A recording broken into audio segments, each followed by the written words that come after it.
The NBA season is now officially over. Took some time off because of the pandemic. The bubble playoffs worked like it should, and as a result, a champion was crowned. But sadly, the fans weren't able to be in the bubble because of restrictions, and thus their energy, their cheers, will be heard in part and not in whole. But sometimes that's not a bad thing, because we all know that sometimes fans can be jerks. Allow us to show you some times that they really went too far. Be sure to like the video and subscribe to the channel. Number 5. The racial slur against Russell Westbrook. Russell Westbrook is without a doubt one of the best players in the NBA today. He's got a lot to offer any team that he's on, no doubt. However, he's just as infamous for getting in the faces of players as well as fans at times and jawing at them. This makes him hot-headed, obviously, but at times, that heat is absolutely warranted.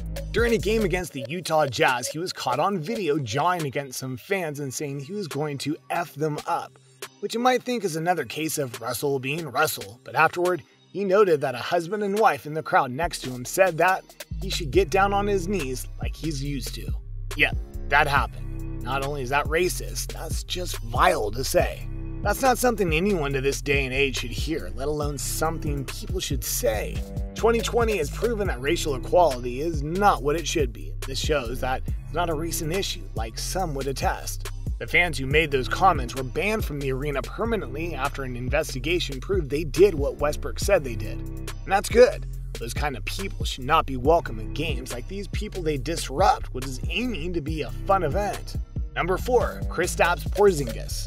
Kristaps Porzingis is a player who's had a rocky NBA career to say the least. His career with the New York Knicks started out promising, then got very turbulent as he argued with management. Eventually he'd get with the Dallas Mavericks, where he now teams with future megastar Luka Doncic, who proved in the bubble playoffs that he's a stud, and that with both of them at full power, the Mavericks are going to be a serious threat in the Western Conference. However, when he had his return game to the Knicks, the crowd booed him very loudly. But what made it so that they crossed the line was that they continued to boo him every single time that he touched the ball. It was truly a relentless barrage of boos. Now, from the side of the fans, you could argue that he betrayed them by demanding a trade and all that. But you boo him once he gets to the floor. As in once. Then you stop. He didn't deserve that. And true to form, he made the right move because the Mavericks rock and the Knicks suck. And guess what? That won't change soon. Number 3. Joakim Noah. Joakim Noah has been a role player for many NBA teams, and he has been an asset on most of them. But one thing that separates him is that he loves to trash talk. He does it every single time he can manage it, and he's honestly good at getting under people's skin.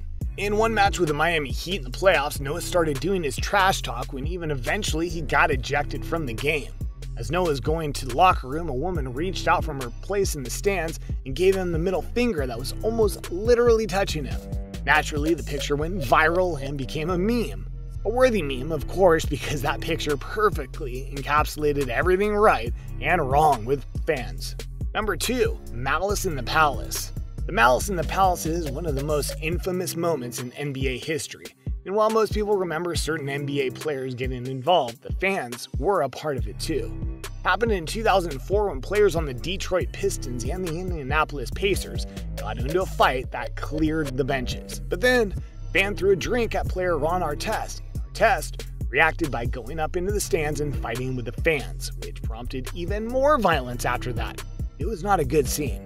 Now, to be fair, this wasn't the fans' fault to start, but throwing a drink at a player is a line you never cross, ever. Those fans were punished alongside the players in the fight, and this stain on the NBA lingers to this day. More rules were applied to try and make sure that it never happens again. Number 1. LeBron James and Cleveland's relationship. LeBron James is now a 4-time NBA champ with the Los Angeles Lakers, but obviously, he started his career with the Cleveland Cavaliers. During his first run with the team, they were threats in the East almost every year, got the team to the finals once. But after years of frustration, King James decided it was time for a change. LeBron James and ESPN made the decision. The decision that he would make would be to take his talents to South Beach and play for the Miami Heat. Whether you loved it or hated it, the move worked. They went to the finals and won titles. 2, in fact. Went to the NBA Finals 4 straight times with the team. So where did the fans come in to take this too far? You see, they knew there was a good chance that LeBron would leave. When he confirmed it, they weren't happy at all. On that first night, they literally rioted in the streets. They went and burned down LeBron James's jerseys, they destroyed murals that made up his honor for doing so good with the Cavaliers and more. They basically rioted if you want a better picture. Then when he finally returned to Cleveland in the next season, they not only booed him, they not only brought signs saying he was a traitor, they were literally throwing things at him and the other members of the Heat, including, but not limited to, batteries. Those hurt when you get hit by them, alright? Dan Gilbert even wrote a letter condemning LeBron for what he did. Eventually, things got better when LeBron came back and got them a title. But it was far from a perfect relationship, as you can see. And there you go, look at 5 times when the fans of the NBA went way too far in what they did to cheer or boo their teams or their rivals. Which of these times do you feel is the worst in regards to fan behavior? Do you know of other times that NBA fans let it off a little too much? Do you think that fans will be able to attend NBA games next season? Let us know in the comments below. Be sure to subscribe. We'll see you next time on the channel.